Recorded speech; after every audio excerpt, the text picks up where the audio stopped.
नमस्कार दोस्तों, मैं संतोष कुमार सिन्हा आप सबका स्वागत करता हूं अपने इस YouTube चैनल में जिसका नाम है स्टॉक लर्निंग।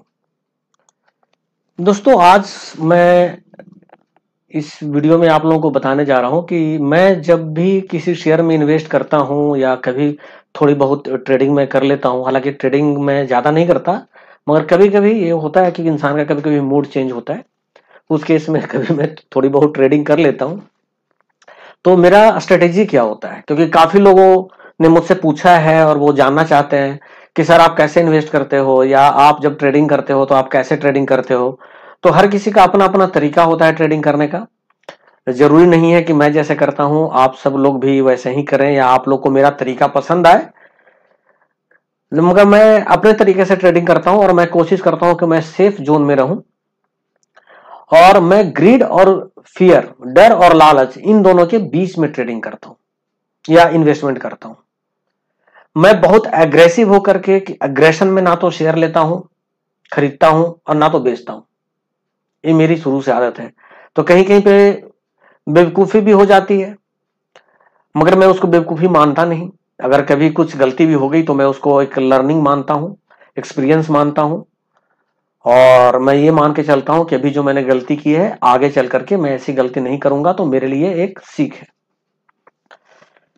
तो अभी आप देख रहे हैं यहां पे कि मैंने 20 तारीख को, 20 अगस्त को, यानी अभी पिछले बृहस्पतिवार को ही आलोक इंडस्ट्रीज का 25,000 इक्विटी खरीदा था और आरती ड्रग्स का 100 इक्विटी खरीदा था। मैंने आलोक इंडस्ट्रीज का जो था वो आलोक के ग्रुप में मैंने शेयर भी किया है, उसी दिन लोग देख भी सकते हैं। तो मेरा जैसा कि मानना है कि ये शेयर जो है वो 32 या 30 के रेंज में आ सकता है और उससे नीचे नहीं आएगा। ये मेरा अपना विश्वास है और अभी तक जो मैंने ऑब्जर्व किया है। और मैंने आप लोगों को पहले भी अपने वीडियो में बताया था कि इसका रेजिस्टेंस लेवल वगैरह कैसे मैं जब डेटा एनालाइज करता हूँ, वॉल्यूम देखता हूँ, तो कैसे मुझे पता चलता है।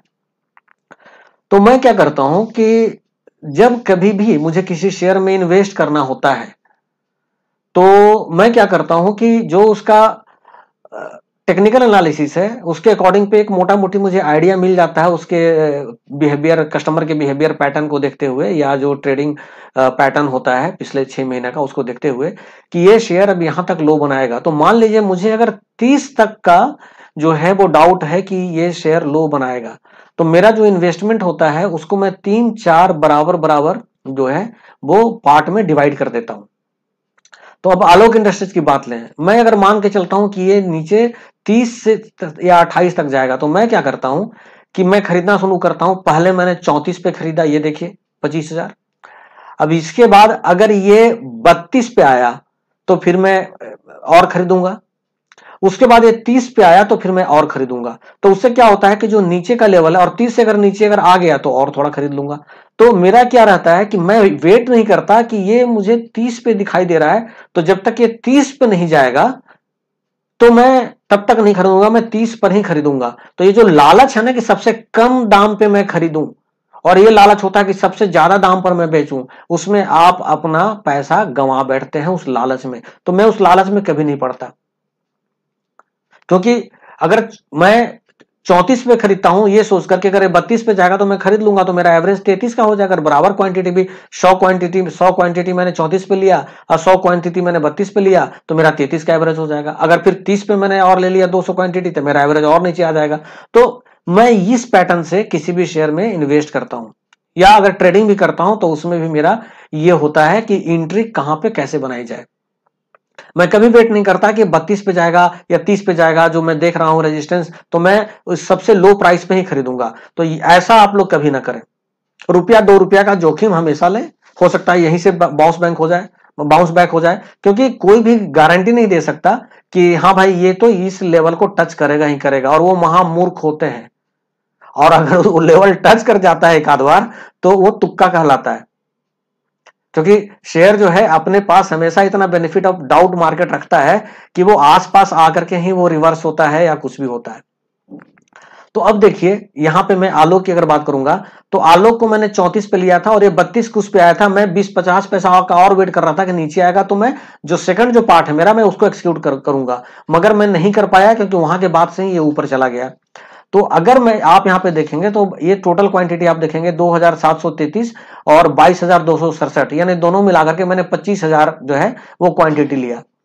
अब आप यहां पे मैं देखेंगे, अगर मैं आपको यहां पे दिखाऊं, ये आप देख रहे हैं बीएससी पे और इन पे आज 35 रुपये 40 पैसे का है आज। तो मैंने थर्सडे को लिया था और फ्राइडे और आज मंडे, 2 दिन में अगर आप देखें तो मुझे 34.20 और 35.40, अगर 1 रुपये 20 पैसे का एक शेयर पे फायदा हुआ तो आप ये समझिए कि अगर 1 रुपया भी रखिए तो 25 शेयर में से मैं आज भी बेचना चाहूं तो मुझे 25,000 शेयर है तो 1 रुपये का भी फायदा हुआ तो 25,000 मैंने 2 दिन में कमा लिया। हालांकि मैं इसमें ट्रेडिंग करूंगा नहीं क्योंकि ये जो है मैं अभी शेयर को होल्ड करूंगा, मगर मैं ट्रेडिंग भी करता तो 2 दिन में मैं 25,000 इसमें कमा लेता। तो अब आप लोग जिनके पास भी आलोक इंडस्ट्रीज का इक्विटी है वो लोग जो हमेशा परेशान रहते हैं, थोड़ा सा अगर नीचे आया तो परेशान हो गए कि पता नहीं शेयर का क्या होगा, कि ये जो है सो सर कब ऊपर जाएगा कब नीचे जाएगा, जो आप लोग इतना परेशान रहते हैं, ये आपको काफी मौका देता है। और आपने ऑपरेटर के स्ट्रेटेजी को अगर आपने ऑब्जर्व किया होगा, एनालाइज किया होगा, तो आप इस शेयर में पकड़ बना सकते हैं। मगर क्या होता है, कुछ लोग इतने लालची हैं कि वो कहते हैं ये तो 25 तक जाएगा और उस चक्कर में खरीदते नहीं है। रिजल्ट क्या होता है कि वो ट्रेन उनकी छूट जाती है। तो मैं वो काम नहीं करता। अगर 25 तक जाएगा तो मैं 28 से खरीदना शुरू करूंगा मेरा, क्योंकि मेरा जो बॉटम होता है उसे 2-4 रुपया 5 रुपया ऊपर से ही मैं धीरे धीरे करके खरीदना शुरू करता हूं। इसलिए मैंने आप लोगों को हमेशा कहा है कि आप लोग थोड़ी थोड़ी खरीदारी करते रहे। अब नीचे हम दूसरे शेयर के बारे में आते हैं, वो है आरती ड्रग्स का, और ये भी 20 तारीख को मैंने 100 शेयर लिया था। 20 तारीख को आरती ड्रग्स में एक न्यूज आई थी कि ये 1 शेयर पे 3 शेयर बोनस दे रही है कंपनी। तो मुझे पता था कि न्यूज जो है ये आने के बाद इसके अंदर 500-700 का 800 का तो उछाल जरूर आएगा इसके अंदर। क्यों? क्योंकि पिछले बार इस कंपनी ने 1 पर 1 शेयर बोनस दिया था। तो इस शेयर में पहले भी तेजी आई थी इस न्यूज से कि जो है कंपनी बोनस देने वाली है, मगर लोगों ने यह सोचा था कि 1 शेयर पे 1 शेयर जैसे पिछली बार बोनस मिला था वैसे ही बोनस मिलेगा। लेकिन 1 शेयर पे जब 3 शेयर जब बोनस मिला तो लोग चौंक गए और लोगों ने इसमें जम के खरीदारी की। तो मैं मान के चल रहा था कि ये 32-3300 तक ये शेयर जाएगा तो मुझे 400-500 का इसके अंदर पर शेयर बेनिफिट होगा। तो ये 2 दिन के अंदर मैं इसके अंदर ट्रेडिंग कर लूंगा। क्योंकि आरती ड्रग्स का जो ग्राफ है वो आप देखेंगे, ये मार्च में ये 475 या 480 रुपए पे ट्रेड कर रहा, जुलाई तक ये 700 कुछ रुपए पे ट्रेड कर रहा था। तो ये सोचकर जो है मैंने इसके अंदर इन्वेस्ट किया। ये मैं आपको बता रहा हूं कि मैं ट्रेडिंग कैसे करता हूं, क्योंकि इसके अंदर मुझे पोटेंशियल नजर आया। और इसमें से कोई भी, चाहे आप आलोक इंडस्ट्रीज हो चाहे आरती ड्रग्स हो, इसमें किसी में भी सट्टेबाजी नहीं है। मैं सट्टेबाजी वाले शेयर से दूर रहता हूं। अगर शेयर का फंडामेंटल स्ट्रांग है और उसके बाद भी सट्टेबाजी हो रही है then I don't care. Fundamental strong है, सट्टेबाजी कितने दिन तक होगी, करने दो। मैं फिर सट्टेबाजी पे जैसे अगर आज आप मुझे कहेंगे रिलायंस कम्युनिकेशन में मैं नहीं घुसूंगा, रिलायंस पावर में आप बोलेंगे तो मैं नहीं घुसूंगा, क्योंकि ये सब में जम के, वो वोडाफोन में बोलेंगे तो मैं नहीं घुसूंगा। इन सब में जम के सट्टेबाजी हो रही है, मगर इनमें से किसी का भी फंडामेंटल स्ट्रांग नहीं है। तो मैं जिस भी कंपनी का फंडामेंटल स्ट्रांग रहता है उस कंपनी में अगर सट्टेबाजी भी चल रही हो और मुझे लगता है कि प्राइस सही है और प्राइस यहां से ऊपर जाएगा तो मैं उसके अंदर घुसता हूं। तो आरती ड्रग्स जो है इसके अंदर कोई सट्टेबाजी वाला गेम नहीं था, तो मुझे डर नहीं था, क्योंकि मुझे पता था कि सटोरियो इसको आगे लेके नहीं जा रहे हैं बिना मतलब का। जब किसी भी शेयर में कोई न्यूज ना हो और उसको लोग आगे खींचे, मतलब सट्टा है। मगर चूंकि इसमें न्यूज था, न्यूज बेस्ड जो था, इसके अंदर ये प्राइस हाइक हो रहा था, तो मैंने कहा कि नहीं चलो इसको लिया जाए। तो मैंने 28 रुपये 60 पैसे के हिसाब से 100 शेयर लिया और मैं 3500-3400 के रेंज में मैं इसको बेचना चाह रहा था और आज मुझे इसको निकालना था। लेकिन जैसा कि आप लोगों को पता है, अब आप लोग जानते हैं कि मेरा काम कुछ दूसरा है, मेरा जो मेन बिजनेस है। तो आज मेरी एक क्लाइंट के साथ मीटिंग थी, मैं उस मीटिंग में लगा हुआ था, तो मॉर्निंग में ना मैं ट्रैक नहीं कर पाया इस चीज को, और मैंने इसके अंदर कोई जो है वो सेल का या कोई लिमिट प्राइस लगा के छोड़ा नहीं था। तो आज का अगर इसका देखेंगे शेयर, तो इसका जो है वो आप देखेंगे ये 3263 पे बंद हुआ और इसका जो हाई था वो करीब करीब जो है 3700 रुपए के आसपास इसका आज का हाई गया था ए शेयर का। 3724 रुपए के आसपास इस शेयर का हाई गया था बीएसई में, और 3719 रुपया एनएसई में गया था, मगर मैं उस हाई पे कर नहीं पाया। मगर फिर भी मैंने क्या किया इस शेयर को, कि मैंने इस शेयर को निकाल दिया 3281 रुपए के भाव पे। यानी आप देखेंगे कि यहाँ पे 2860 पे मैंने खरीदा, और मैंने यहाँ पे 3281, आप ये देखिए 3281 पे मैंने इसको बेच दिया इस शेयर को। ये देख रहे हैं आरती ड्रग्स, पूरा 100 शेयर मैंने बेच दिया। यानी कि अगर आप देखेंगे तो मैंने इसके अंदर पर इक्विटी 400 रुपया बुक किया, तो 100 शेयर का मैंने इसके अंदर 40,000 रुपया 2 दिन में मैंने कमाया। तो अगर आप मेरा देखेंगे ये पूरा की 2 दिन के अंदर फ्राइडे मार्केट और मंडे मार्केट में मैंने कितना कमाया, तो अगर आज का आप देखेंगे कैलकुलेट करेंगे, तो अगर आज मैं जैसे आरती ड्रग्स में तो मैंने प्रॉफिट बुक कर लिया, इसमें 40,000 रुपया मैंने कमाया प्रॉफिट, और आलोक इंडस्ट्रीज में भी अगर मैं आज इसको सेल कर देता तो मैं इसमें जो है वो 25,000, यानी कि 2 दिन में 65,000 रुपया मैं प्रॉफिट में होता। तो कहने का मतलब है आलोक इंडस्ट्रीज का मैंने और भी दूसरे शेयर मैंने निकाले हैं, मगर मैं ज्यादा टाइम नहीं लूंगा आप लोगों का। मेरा कहने का मतलब यह है कि आलोक इंडस्ट्रीज में अगर आप लोग घबराते क्यों हैं, परेशान क्यों हैं, नुकसान में जा रहा हूं, ऐसे जा रहा हूं, अगर आप सही तरीके से करें तो आप इसमें प्रॉफिट में ही रहेंगे। चाहे ये शेयर, मैं शुरू से बोलता हूं कि इन्वेस्टमेंट के लिए भी अच्छा है, ट्रेडिंग के लिए भी अच्छा है। तो मैंने इसका आपको एक उदाहरण दे दिया कि 2 दिन में, और अब मैंने आपको प्रूफ भी दे दिया, ये मेरा एसबीआई का डीमैट अकाउंट है, इसमें मैंने आपको दिखा दिया कि इसमें मैंने सारा कुछ ओपन कर दिया आपके सामने कि 2 दिन में मैंने 65,000 रुपये, हालांकि 25,000 आप आलोक का छोड़ दें तो भी 40,000 रुपया मैंने पॉकेट में इन करा लिया, और अगर आलोक भी बेचता तो मेरा 65,000 रुपया हो जाता 2 दिन में, जो कि एक अच्छा प्रॉफिट माना जाएगा।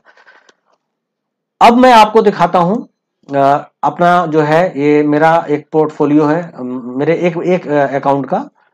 वैसे मेरे और भी डीमेट अकाउंट है, मगर मेरे एक अकाउंट का पोर्टफोलियो है। इसमें आप देखिए, ये आप देख रहे हैं मैंने इसके अंदर क्वांटिटी इन्वेस्टेड अमाउंट को मैंने इसलिए ब्लैंक कर दिया है क्योंकि मैं इसको एक्सपोज करना नहीं चाह रहा था आप लोगों के सामने, और ना ही मैं किसी से पूछता हूं कि आप अपना होल्डिंग बताओ कि आपने कितना इन्वेस्ट किया है। That is none of my business, and वही मैं अपने साथ भी करता हूं। मैं सिर्फ बता रहा हूं आपको। ये देखिए 3i इन्फोटेक, ये मैंने 2 रुपये 65 पैसे में लिया था, आज इसका प्राइस 3 रुपये 80 पैसा है। तो अगर आप देखेंगे तो इसमें कम से कम 1 रुपये 15 पैसे का मुझे इसके अंदर प्रॉफिट है। तो आप देखेंगे कि तो मात्र 40 अराउंड 40% का प्रॉफिट पे मैं इसके अंदर बैठा हुआ हूं। छोटा सा शेयर है 3i इन्फोटेक, और इस पे मैंने वीडियो भी बनाया था, आप लोगों को याद होगा 3i इन्फोटेक के बारे में। तो अब कोई मुझे बोलेगा कि 4 रुपए पे खरीदो या 5 रुपए पे खरीदो, अब मैं नहीं खरीदूंगा क्योंकि मुझे एक सही प्राइस पे एंट्री लेना था, मैंने एंट्री ले लिया। आरती ड्रग्स मैंने बता दिया आपको, ये आज का दिखा रहा है प्राइस क्लोज हुआ था, मैंने 2859 रुपया मेरा पड़ा था, वो ये मैंने निकाल दिया है। आलोक इंडस्ट्रीज का जो 1463 जो एवरेज प्राइस दिखा रहा है, ये भी मैंने रखा हुआ है। एवरेज प्राइस इसलिए दिखा रहा है कि मेरा 3 रुपये 31 पैसे का भी परचेज है, और भी है बहुत कुछ, तो वो सब मिला करके जो है ऊपर के प्राइस पे जो बाद में मैंने लिया तो इस एवरेजिंग हुई है, इसकी भी मैं बात अभी नहीं करूंगा। अब आइए जेपी पावर, देखिए जेपी पावर 3 रुपये 7 पैसे पे मैंने लिया था, आज भी 3 रुपया 5 पैसा है।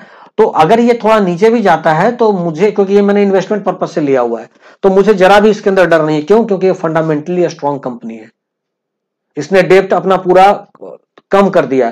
तो मैंने जेपी पावर के फंडामेंटल को देखते हुए शेयर को लिया है। दूसरी बात, इसमें जितना मैंने इन्वेस्ट किया है, और मैं 3i इन्फोटेक दोनों की मैं बात बता रहा हूं, जिसमें भी मैं इन्वेस्ट करता हूं, अगर मुझे 1000 शेयर इन्वेस्ट करना है तो फॉर द टाइम बिंग मैं क्या करता हूं कि मैं 2000 शेयर खरीदता हूं, और जैसे ही प्राइस डबल होता है उसमें से मैं 1000 बेचकर निकल जाता हूं, तो मेरा जो प्रिंसिपल है वो निकल जाता है, और बाकी 1000 शेयर मेरा प्रॉफिट का होता है। तो जेपी पावर में भी मेरा वैसा ही इन्वेस्टमेंट है, 3i इन्फोटेक में भी मेरा वैसा ही इन्वेस्टमेंट, सब में मैंने डबल क्वांटिटी का किया हुआ है। उसमें से मैं आधा जो है वो जैसे ही इसका प्राइस डबल होगा मैं बेचकर निकल जाऊंगा। तो जेपी पावर में मैं आधा होने के बाद ट्रेडिंग करूंगा, 3i इन्फोटेक में आधा होने के बाद ट्रेडिंग करूंगा, और जो आधा शेयर बचा हुआ रहेगा वो मैं लॉन्ग टर्म इन्वेस्टमेंट में छोड़ूंगा। अब यहां पे रिलायंस का देखिए, अब एक आपको मजेदार बात मैं बता रहा हूं। रिलायंस का मार्केट आपको याद है क्रैश हुआ था, मैंने पिछले वीडियो में भी आप लोगों को बताया था कि market crash is a good opportunity to buy a blue chip company at very low price, मैंने पिछले वीडियो में भी बोला। तो रिलायंस जो था वो 900 कुछ रुपए तक गया था मार्च में, लेकिन जैसे ही ये 1000 के आसपास रिलायंस पहुंचा तो मैंने समझा कि भाई ओबियस है कि रिलायंस का वैल्यूएशन उस वक्त 1500 से ऊपर ही था। तो मैंने कहा कि अभी ये कंपनी 1000 रुपए में मुझे मिल रही है, इस कंपनी का शेयर मिल रहा है, मतलब ये 50% अंडर वैल्यूड रेट पे मुझे मिल रहा है, तो इसको उठा लो। तो मैंने रिलायंस को उठाया था 1040 के रेट पे। आज देखिए 2082 पे आज की क्लोजिंग है, यानी कि देखिए तो ऑलमोस्ट मतलब ये जो है मेरा 100% का प्रॉफिट इसने दे दिया, यहां से डबल हो गया ये रिलायंस। तो ये रिलायंस जो है ये मैंने ट्रेडिंग के पर्पज से नहीं खरीदा था, क्योंकि ये एक बहुत अच्छी कंपनी बहुत सस्ते भाव में मुझे मिल रही थी। जब मार्केट क्रैश हुआ था उस वक्त मैंने उस मार्केट क्रैश का फायदा उठाया था, क्योंकि मैंने बहुत से ब्लू चिप कंपनी को निकाला था और मैंने अपने लिक्विडिटी को उस वक्त बनाया था, लिक्विडिटी में अरेंज करके, और अच्छा खासा मेरे पास था, और मैंने रिलायंस में बहुत अच्छी खासी एंट्री ली थी। तो मैं हमेशा बोलता हूं कि try to encash each and every crash of share market. जब भी शेयर मार्केट आप लोग परेशान होते हैं, सर मार्केट क्रैश क्या हुआ, और क्या नहीं होगा, अच्छा होगा, आप उसको यूटिलाइज तो करो उस अपॉर्चुनिटी को। तो रिलायंस एग्जांपल है कि मैंने कैसे मार्केट क्रैश को मैंने यूज किया। ये जेपी पावर और इन्फोटेक एग्जांपल है कि ये मेरा इन्वेस्टमेंट भी है, और ये डबल होने पे मैं जो है इसको आधा बेचकर प्रॉफिट बुकिंग भी करूंगा। आरती ड्रग्स मैंने कंप्लीट ट्रेडिंग की है, मैंने आपको बताया। आलोक इंडस्ट्रीज मेरा जो खरीदने का तरीका होता है, ये 32 तक गया था, मैंने 34 पे खरीदा। अगर मैं 32 तक वेट करता रहता और 32-40 तक आया था और मैं 32 तक वेट करता रहता तो 40 पैसे के चक्कर में मैं खरीद भी नहीं पाता और यहां से आलोक इंडस्ट्रीज ऊपर भी चला जाता। तो ये मेरा स्टाइल है इन्वेस्टमेंट का और ट्रेडिंग का।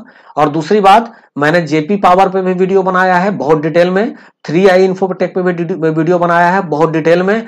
तो ये मैंने जो वीडियो बनाया है, तो मैं करता क्या हूं कि जब मैं रिसर्च करता हूं और कोई भी चीज मुझे अच्छी लगती है, कोई स्टॉक मुझे बहुत अच्छा लगता है, तो मैं खुद तो इन्वेस्टमेंट करता ही हूं और उसका मैं वीडियो बनाकर आप लोगों से भी शेयर करता हूं कि भाई एक अच्छा शेयर है, इसमें जो है वो होल्डिंग बनाई जा सकती है। मैं चुपचाप छुप कर कोई काम नहीं करता, और मैं आपको इससे यह विश्वास दिलाना चाहता हूं कि मैं औरों की तरह, जो बाकी जो यूट्यूबर्स हैं उनकी तरह मैं फ्रॉड, चीटर, चालबाज नहीं हूं कि खुद तो एक भी शेयर नहीं खरीदते हैं और आपको लालच देते हैं खरीद लो, 100 जाएगा, 200 जाएगा, 500 जाएगा, 60 जाएगा, और अगले दिन फिर जो है वो पुरानी जो है वो दूसरे शेयर की बात करने लगते हैं, उस शेयर को बोल जाते हैं। उन्होंने आपको पुश कर दिया, गड्ढे में ढकेल दिया, और अगले दिन से वो जो फ्रॉड हैं, चीटर हैं, जो जालसाज लोग हैं, वो फिर दूसरे वीडियो को लेकर बढ़ गए। नहीं, अगर मैं आपको किसी शेयर के बारे में, अगर मैं आलोक के बारे में वीडियो बनाता हूं तो आलोक है मेरे पास। अगर मैं 3i इन्फोटेक आप लोगों को खरीदने के लिए बोलता हूं तो मैं भी विश्वास करता हूं, मैं भी खरीदता हूं। अगर मैं जेपी पावर आप लोगों को खरीदने के लिए मैं बोलता हूं और मैं वीडियो बनाता हूं तो मेरा भी विश्वास है, आप ये देख लीजिए, जेपी पावर मैं भी खरीदता हूं। तो मैं बिल्कुल ट्रांसपेरेंट होता हूं और होकर के काम करता हूं। मैंने ना कभी आप लोगों को धोखा दिया है और ना कभी मैं किसी को धोखा दूंगा। आप लोग ये इस बात पे जो है वो विश्वास करें। और आप लोग मेरा पोर्टफोलियो देखना चाहते थे, हालांकि मैंने भी अपना पूरा पोर्टफोलियो नहीं दिखाया आप लोगों को, लेकिन मैंने एक रिफ्लेक्शन दे दिया आप लोगों को, एक ग्लिम्स दे दिया है, एक झांकी दे दी है आप लोगों को, ठीक है, एक सैंपल बता दिया आप लोगों को कि मेरा जो है, मैं ट्रेडिंग भी करता हूं, मैं इन्वेस्टमेंट भी करता हूं, और मेरा जो अप्रोच होता है वो इस तरीके का होता है। इसलिए शेयर मार्केट में टचवुड भगवान की कृपा रही कि मैंने लॉस बुक नहीं किया। किसी एक शेयर में मैं कर सकता हूं, मगर दूसरा शेयर मुझे उस लॉस को रिकवर कर देता है। तो अगर आप मुझे देखेंगे होल एंड होल, तो टोटल अमाउंट अगर आप मेरा देखेंगे तो मैं प्लस में ही रहता हूं, मैं माइनस में कभी नहीं रहता। और दूसरी बात, मैं आपको एक बात बताऊं कि जो शेयर मुझे लगता है कि अब ये नीचे जा रहा है, पता नहीं कब ना कब उठेगा, तो मैं उस शेयर को बेचकर निकल जाता हूं। क्योंकि जिस शेयर के बारे में मुझे पता ना हो कि ये शेयर अब कब ऊपर जाएगा, सिर्फ लोग ये बोलने कि अरे यार बहुत अच्छी कंपनी है, बहुत बढ़िया कंपनी है, एक न एक दिन ऊपर जाएगा, तो भैया जब ऊपर जाएगा तो वापस खरीद लेंगे, अभी नीचे जा रहा है तो अभी बेच करके निकलो, नहीं तो ये और लॉस देगा। तो मैंने बहुत अच्छी कंपनी, एग्जांपल के तौर पे मैंने 112 रुपए में और 84-85 रुपए में आदित्य बिरला कैपिटल मैंने बेच दिया था, और उसी शेयर को मैंने 50 रुपए के रेट पे वापस जो है वो खरीदा था। आरवीएनएल मैंने 18, 19 और 20 रुपए के रेट पे बेचा था, और उसी शेयर को वापस मैंने 12 और 13 रुपए के रेट पे खरीदा था। आईडीएफसी शेयर वो मैं बेच के निकल गया था 28-30 रुपए पे। ये सब मैं मार्च की बात बता रहा हूं। और उसी शेयर को मैंने वापस नीचे 17 और 18 रुपए पे खरीदा था। तो होता यह है कि जब मैं देखता हूं कि अब पूरा नीचे आ रहा, क्रैश हो रहा है, मैं लिक्विडिटी बना के रखता हूं और जो शेयर मैं बेचता हूं वही शेयर वापस नीचे मैं उससे भी बहुत कम दाम पे खरीदता हूं, तो उससे भी मेरा लॉस काफी रिकवर होता है। मैं कोई भी गंदा शेयर या गिरता हुआ शेयर मैं पाल पोस कर बड़ा नहीं करता अपना पोर्टफोलियो में, इस कारण से भी मेरा पोर्टफोलियो हमेशा ग्रीन रहता है। तो ये मैंने आपके साथ शेयर की अपने पोर्टफोलियो के बारे में। दूसरी बात ये, मैं किसी तरह की कोई सर्विस नहीं चलाता। बहुत से लोग मुझे मेल करते हैं और मुझसे पूछते हैं कि सर अगर आपके पास कोई सर्विस हो, बीटीएसटी, अगर आप सर्विस चलाते हो या कोई पेड सर्विस तो आप मुझे बताएं। मैं पेड सर्विस नहीं चलाता क्योंकि मेरे पास इतना टाइम नहीं होता है, क्योंकि आप मुझसे 1000 शेयर के बारे में पूछेंगे और 1000 शेयर को मुझे एक्सप्लोर करके आपको बताना पड़ेगा, तो मेरे पास उतना टाइम नहीं होता, इसलिए मैं कोई नहीं चलाता ऐसी कोई सर्विस। और आप लोग क्वेरी भी करते हैं, आप लोग को पता है, मैं सीधा जवाब देता हूं कि नहीं, मुझे इस शेयर के बारे में आइडिया नहीं है। मगर जिस शेयर के बारे में मुझे जानकारी होती है, मैं उस शेयर को आप लोगों के साथ जरूर शेयर करता हूं उसकी जानकारी, और आगे भी करता रहूंगा। इसी के साथ मैं आप सब लोगों से विदा लेता हूं। ये वीडियो लंबा हो गया होगा, इसके लिए मैं माफी चाहता हूं।